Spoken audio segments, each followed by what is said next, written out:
program. Molly Nelson in for vacationing Jackie, and Sheree Clark from Fork of the Road is here. Molly, okay, now I got a quiz for you. Okay. Peanut butter is made out of what? Peanuts. Okay. Almond butter is made out of? Almonds. Cashew butter is made out of? Cashews. I love the cashews. And tahini butter is made out of?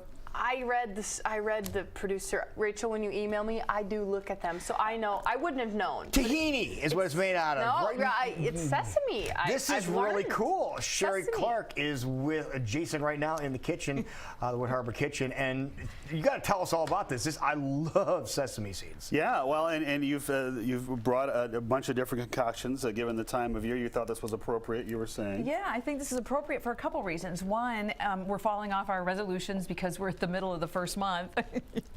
I know. Oh boy. And the other thing is we're all broke because we're getting our credit card bills. Right. And so I picked tahini as kind of a focus ingredient today for a couple reasons. One, it's diet friendly, believe it or not, even though it's a fat. And two, it's pretty inexpensive. In comparison to some of the other nut butters like pecan and almond and walnut, those can be pricey. Tahini, which is made out of sesame seeds, and you've seen sesame seeds. Oh, you know yeah. those are cute little gizmos, and they're small and they're white and they're pretty.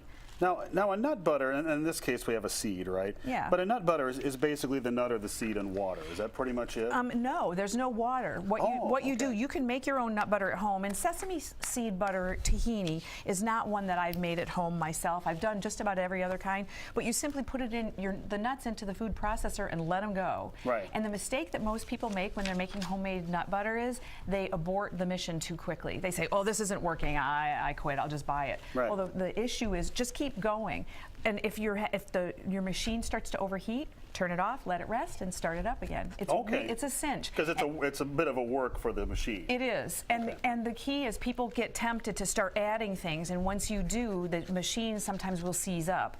You can add things at the end, like I'll add honey to almond butter, but not until the very end. Okay. So there's your tip. Gotcha. So let's talk about tahini. Okay. I am excited about it. Have you ever tasted it by itself? I don't think you've graced us with it before. I brought you a spoon and a jar of the Here stuff. it is, fresh raw tahini. And I'll tell you that it's not as sweet as a normal nut butter.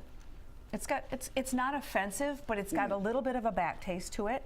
And I like it as an ingredient. I personally don't eat it out of the jar. There are people that do. It's used a lot in Mediterranean cooking, and it's good for that. And let me start. I don't really taste much, to be honest with you. No, it feels like it sticks to your ribs.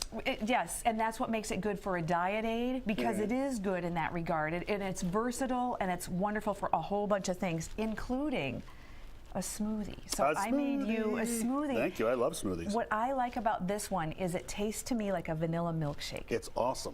Isn't it good? Okay. What's in it? What's in it is the tahini. Not a surprise since we're talking about tahini today. Coconut? No coconut. Oh, I failed. This is a really easy one. Water, bananas. That's it. Tahini, water, bananas. Yes, and I put a little scotch of my homemade vanilla, so there is another ingredient. I lied.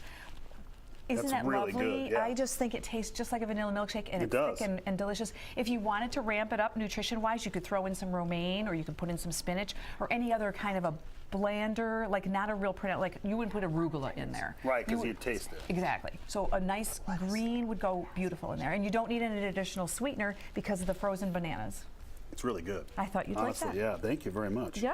Then if we wanted to move into something more of a main course kind of a thing, or an appetizer, I've brought you hummus on the show before. Yes. The hummus today, in addition to using tahini, and I'll let you taste that if you'd like, we've got a little carrot that you can test that with. Okay. In addition to using the tahini, I'm using another ingredient which is more diet friendly than garbanzo beans, which is traditionally what tahini is made, or what hummus is made out of. I'm using zucchini today. That's good. And it's really good. And people on the paleo diet, and I know there's a lot of people out there that are doing that, so they're staying away from the legumes and the grains and the so forth, so they wouldn't eat chickpeas. They can have this hummus. It's very good. It's and there's wonderful. a little garlic in there? There's quite a bit of garlic in there. Yeah, That's all right. Lou and Molly will catch up with you later. I'm not kissing anybody today. So that's another option. And if anybody wants the recipes, all they need to do is shoot me an email at info@fork-road.com. I'm happy to provide anybody one of these recipes. But I really want to hear from you, because I want you to tell me what it is that you like about the segment and the things that we're making. This is really good, honestly. I knew you would like Everything that. you make is good, so. Well, now we've not got to have surprising. dessert. So you brought this in, and I thought, oh, hey, chocolate pudding. Yes, and Awesome. it's similar. It's a chocolate pudding. It could be a chocolate pudding. I used carob today. Okay. And the reason I used carob is one of the New Year's resolutions are people trying to get off of caffeine. And chocolate has caffeine. I don't know if that's happening on this show. No. Lou doesn't need it, but the rest of us do. Right, exactly.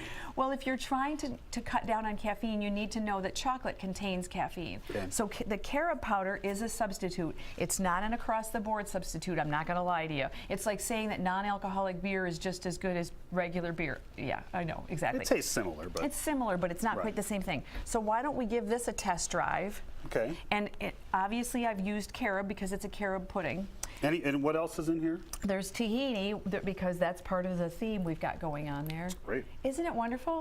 And bananas is the other ingredient. Oh, And my kids would destroy this. I love this. So, and that's great because they won't be bouncing off of the walls because of the lack of caffeine. Right. So I used raw unfrozen bananas in this. The frozen bananas went into the shake or the smoothie, and then hummus in that. And with that mixed with the tahini, we've got a plethora of things, and this is just the tip of the iceberg. If you freeze a banana, does it discolor, and how long does it keep if you do that? The key with bananas is this: if you're going to be using them for smoothies, which I do all the time, is let them get really black, like you're going to be using them for banana bread.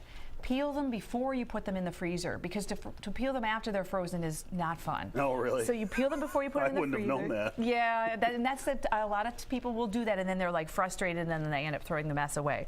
So peel them, put them on a cookie sheet or something, not touching.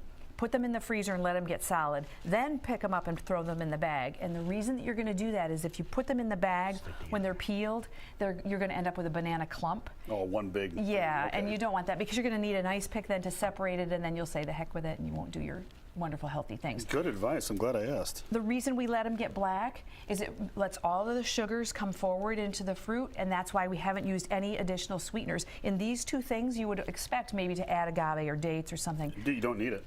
No added sweeteners. No, they're very, very good. Now, I'm lucky that I know you and you're my friend, and I ask you about things all the time, and you send me recipes, but there are other places, and people who maybe aren't as close of friends as we are can get some of these recipes as well. Yes, and they would do that. They could visit my website is www.fork-road.com. I've got free recipes and information, but I invite people to send me emails. I can't answer every email that I get, but I'm happy to answer the ones that I can or get to, or sometimes I'll just give you a link and refer you. And I really want people to invite people to ask for the recipes for today. I'd love to hear from you. Fork-road.com, and of course you're here with us every Thursday, and we're thrilled when you are, so very good to see you. Thank you. And have a wonderful day. Speaking of wonderful days, great day is going to roll on after this. An attractive man will tell you about the